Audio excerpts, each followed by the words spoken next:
Hablar de evaluación de la ciencia y tecnología parece como ponerse a fabricar tornillos. Quiero decir que parece como que detrás no hay nada, no hay ningún soporte científico que esté avalando estos procesos que llevamos a cabo. Entonces, preferí un poco hacer un pequeño cambio. Entonces, cambiar un poco, al final hablaré de las cosas que hacemos en ciencia y tecnología, pero sí que me parecía importante decir en qué nos basamos. ¿Qué apoyo científico tenemos detrás a los que estamos trabajando en esto? Que es ciencia. Antes comentaba de las ciencias sociales, pues esta es una ciencia social y es ciencia. La cienciometría se consolida o surge a mediados de los años 60, principios de los años 70, principalmente en los países del este, cuando existía el telón de acero, es ahí donde realmente fructifica de manera importante. Hay dos escuelas, la escuela del este, que era la escuela que ellos promocionaban de algún modo, ellos fomentaban, y luego la escuela occidental que se fomenta en Estados Unidos, es decir, que hay dos escuelas de diferente talante, pero que se llevaban bien. ¿Por qué surgen los países del este? Porque en aquel momento los países bajo la órbita soviética investigaban mucho, trabajaban mucho en ciencia. Una gran parte de los recursos económicos lo dedicaban a la ciencia y lo que querían ser era eficientes en ello. Entonces desarrollan mucho ellos el tema de la cienciometría.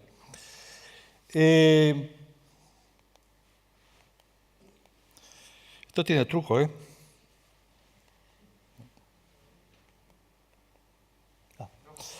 Ya, pero ya. Entonces, la cienciometría es, podríamos decir que una definición que dan los investigadores es que es la ciencia de la ciencia, o la ciencia de medir la ciencia. Es decir, eso es una denominación que dan sobre la bibliometría. Uno de ellos es de Sola Price, que luego hablaré de este investigador, que vivió él representa lo que es la corriente occidental, él vivió en los Estados Unidos. Pero es una disciplina, la cienciometría, que es una disciplina científica, tiene un aparato científico detrás potente, cuyo objetivo es medir y analizar la actividad científica y tecnológica utilizando fundamentos matemáticos para ello.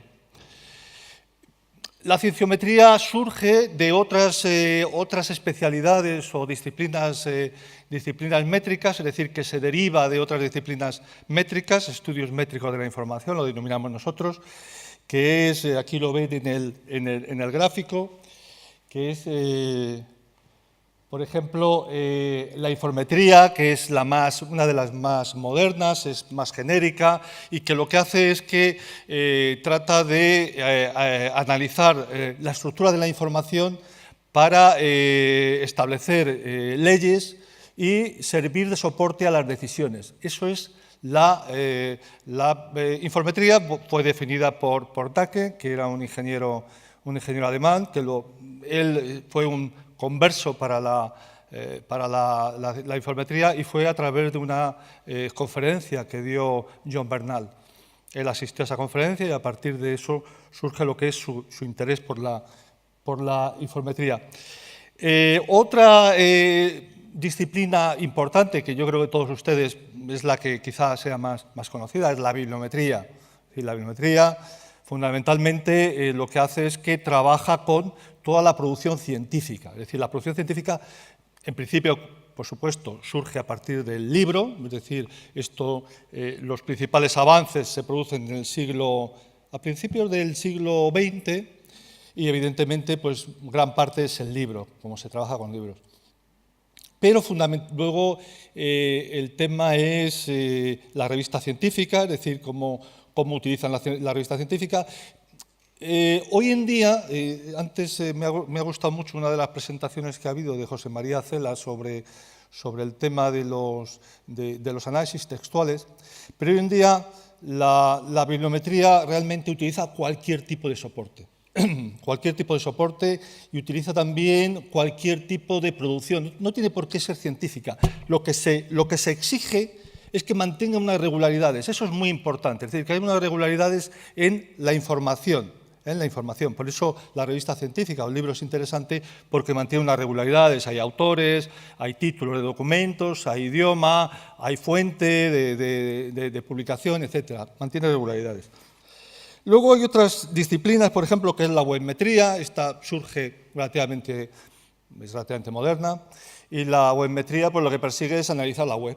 Y entonces analiza las páginas de la web, analiza la información que aparece en la web y entonces utiliza metodologías matemáticas. Es decir, eso es común a todas las disciplinas métricas, utilizar metodologías. Y por último, la más novedosa es la almetría.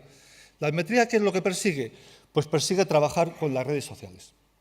Es decir, lo que se está haciendo ahora mismo es trasladar todo el aparato, todos los indicadores que se utilizaban o que se utilizan en la cienciometría, en la bibliometría, trasladarla a las redes sociales. Y aquí pues, se está trabajando pues, con ResearchGate, con Academia.edu, con Twitter, con Facebook. Entonces se está viendo cómo la ciencia, el impacto de la ciencia en las redes sociales.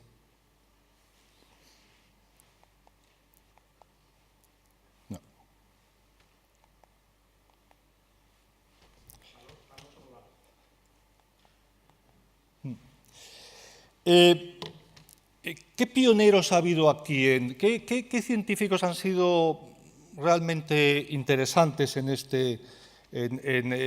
lo que es que ha dado lugar a la cienciometría, a la bibliometría? El primero de ellos, de mi izquierda, en la parte superior, a mi derecha, es Lotka. Lotka fue un investigador, fue matemático. Él estadounidense, vivió en los años, sus investigaciones se centran en los años 20 aproximadamente, y él estaba empeñado en conocer cómo eran de productivos los investigadores, cómo publicaban los investigadores. Y para ello lo que hizo fue analizar una base de datos, además de un trabajo manual importante, y entonces él determinó una ley, es decir, es la ley de Lotka, la ley de la productividad científica, de tal manera que los investigadores, para conocer nosotros cuántos trabajos puede publicar un investigador, cuántos trabajos es capaz de publicar un investigador, lo podemos predecir, y es dividiendo el número total de trabajos, el número de autores que producen un solo trabajo por el cuadrado del número de trabajos que queremos saber. Y eso, curiosamente, hemos visto que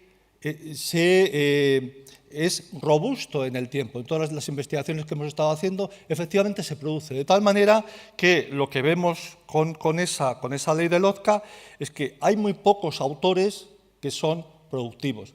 Lo bueno que tiene es que estos autores que son productivos, cada vez es más fácil que sean productivos. Es decir, un investigador cuando publica mucho, es fácil que siga produciendo.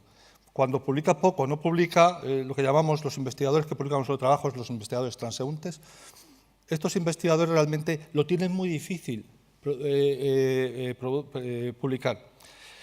Price, que le pongo después, lo que él decía más o menos es que la raíz cuadrada del total de autores son los responsables del 50% de los trabajos. Eso es lo que se llama como la élite de Price. Es decir, de algún modo lo que viene a decir es que la ciencia se concentra en muy pocos autores. Eso es lo que se ve aquí, que la ciencia se concentra en pocos autores.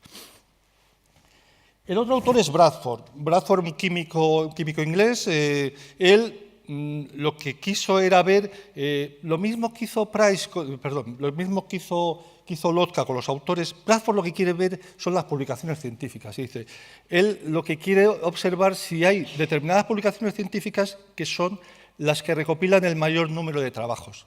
Y él observa que sí. Es decir, que cuando él analiza, él lo hace con las revistas científicas. Cuando él analiza revistas científicas, observa que hay pocas revistas que concentran un gran número de trabajos, mientras que hay un número muy alto de revistas donde publican muy pocos trabajos sobre el tema. Entonces él se concentra en el núcleo, es decir, y observa esa regularidad, es decir, que hay revistas que tienen mucho éxito a la hora de publicar, entonces están muy concentradas en el tema. El otro investigador, este es algo más raro, aunque en la comunicación que se ha leído antes sobre que ha sido Cela precisamente quien la ha comentado, sobre el análisis de textos, es Ziv, que es el de la parte superior izquierda. Ziv era lingüista, él estuvo trabajando en la Universidad de Harvard toda su vida, y entonces él estaba empeñado en ver si en los fenómenos del lenguaje los seres humanos seguimos un comportamiento. Y él observó que sí, que seguimos un comportamiento de tal manera que lo que tendemos nosotros es a hacer lo que es la economía del esfuerzo. De tal manera que aquellas palabras que son más largas son las que menos repetimos y aquellas palabras que son cortas son las que repetimos con mayor, de una manera más extensa. Algo me podrán decir, bueno, esto es normal a lo mejor en los libros, vamos, en los trabajos científicos. Lo que hizo Ziv fue analizar el Ulises de Joyce. El Ulises de Joyce tiene aproximadamente como unas 30.000 palabras diferentes. Entonces, lo que observó Ziv, precisamente, es que cuando él ordenaba las palabras por frecuencia de mayor a menor y multiplicaba el orden por la frecuencia, le daba una constante. Él sus investigaciones las publicó en el 49, quiero recordar, en un libro que era El comportamiento humano y la ley del mínimo esfuerzo. Es decir, que en cierto modo es llamativo, pero, como ven, los tres autores tienen sus relaciones. El siguiente autor es un autor bastante conocido, murió hace poco, murió en febrero de este año, es Garfield. A Garfield, las aportaciones de Garfield se han centrado fundamentalmente en lo que son las citas, el análisis de citas. Garfield, en el 55,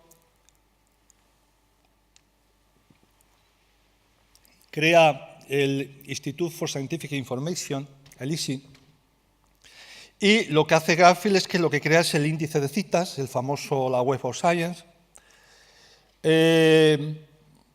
Garfield, realmente, la idea de crear la Web of Science, es decir, el índice de citas no es suya. Garfield lo que hace es que se fija en un índice que existía en los Estados Unidos y que existe en los Estados Unidos, que es el índice, es el SEPAR Citation Index, que es un índice que utilizan los jueces, es un índice en los casos judiciales, y es un índice que tiene como singularidad que recoge todas las citas que se hacen en los juicios de los juicios anteriores. Es decir, eso es lo que recoge.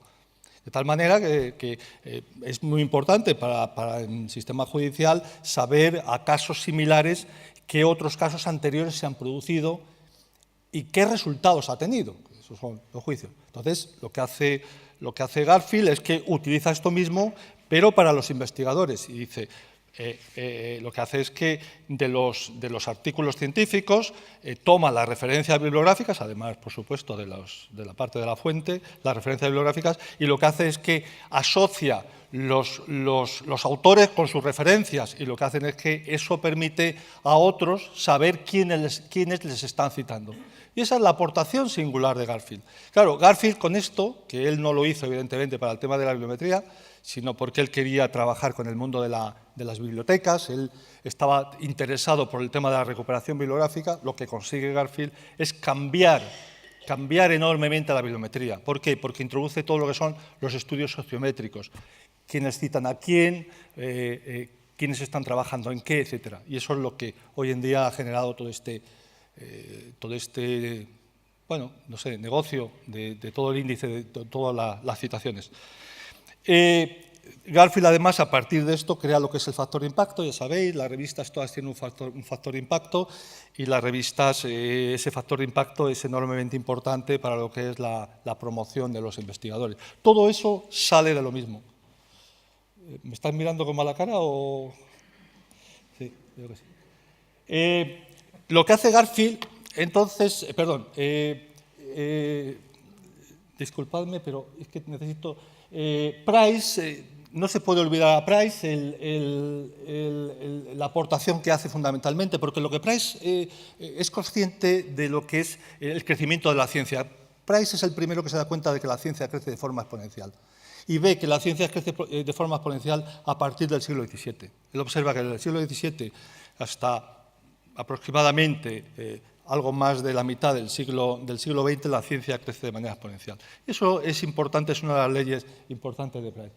Y luego Merton, de todos es conocido el efecto Mateo, que Merton es consciente de que estudia la comunicación entre los científicos. Merton es sociólogo de la ciencia y observa que los científicos, hay científicos que realmente son citados, tienen mayor prestigio del que les correspondería por su contribución, mientras que hay otros que son enormemente importantes, hacen contribuciones de gran interés, pero son desconocidos.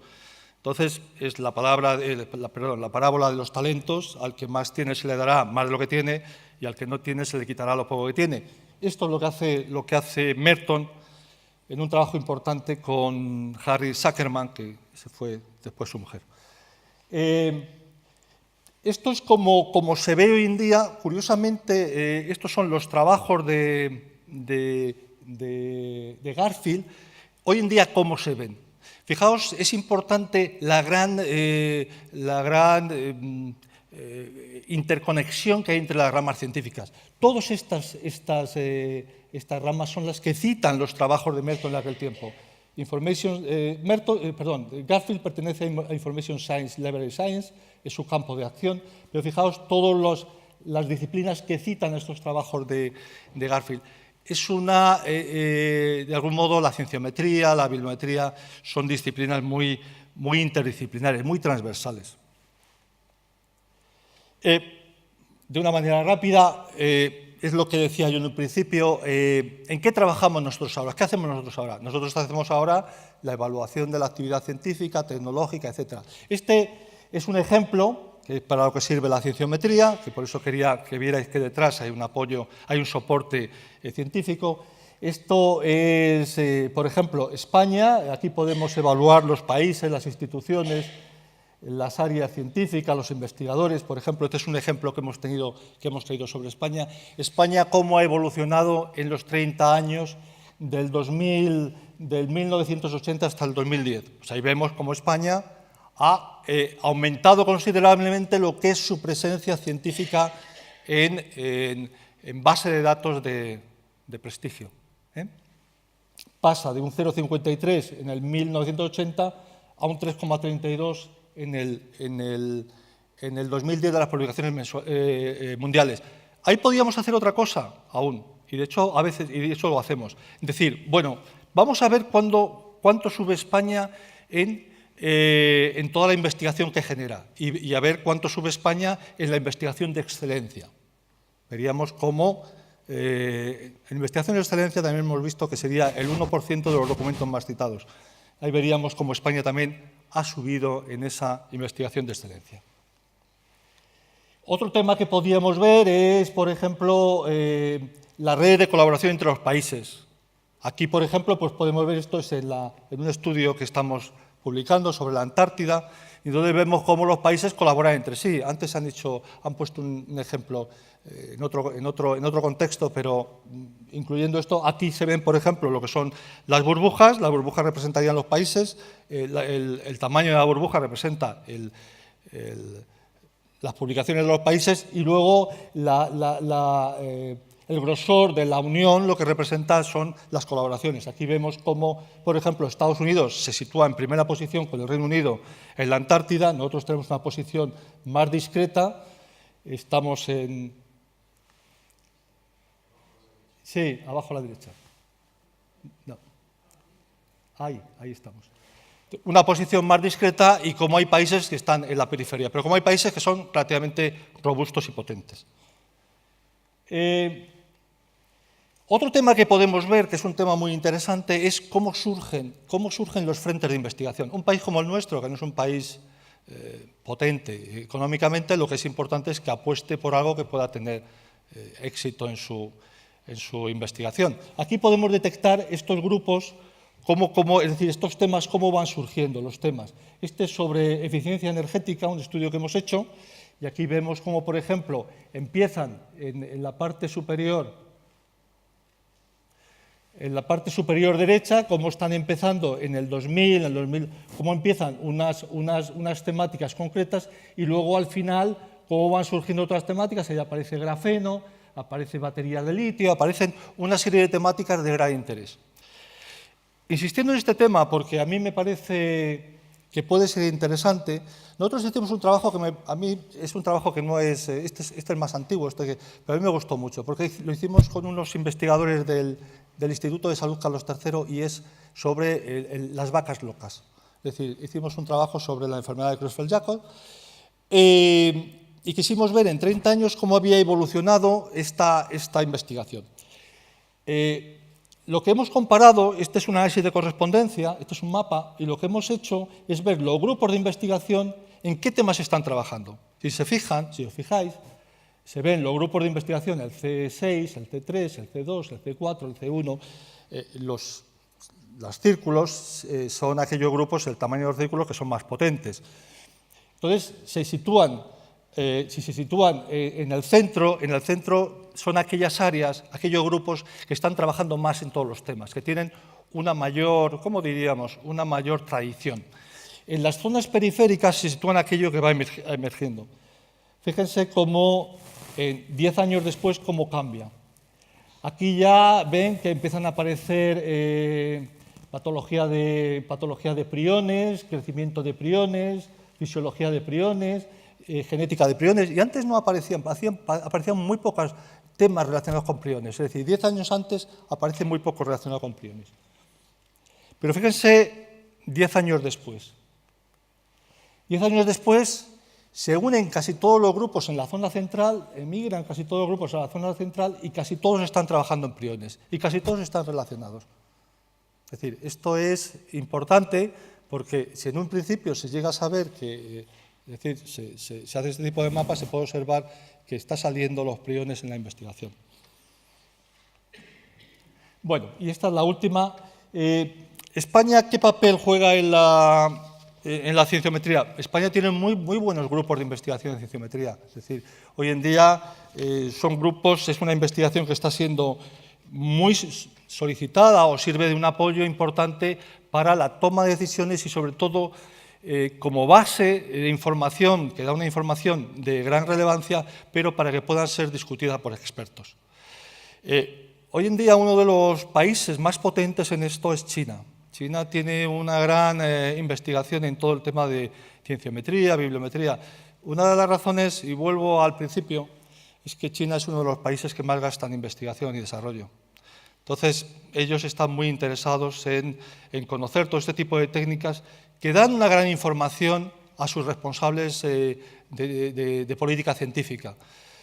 Yo siempre digo que los bibliómetras, los cienciómetras, no podemos o no se puede trabajar, es decir, no pueden tomar decisiones sobre este tema sin consultar primero todos estos datos, sin discutir estos datos con los expertos. Yo creo que eso es fundamental, es decir, hay que discutir con los expertos porque ellos son los que conocen la disciplina, pero ellos no tienen determinado conocimiento a niveles macro de lo que es el campo en muchos casos, y esto le da yo creo que un gran apoyo para que la toma de decisiones sea lo más correcta posible. Y nada más, muchas gracias por su atención.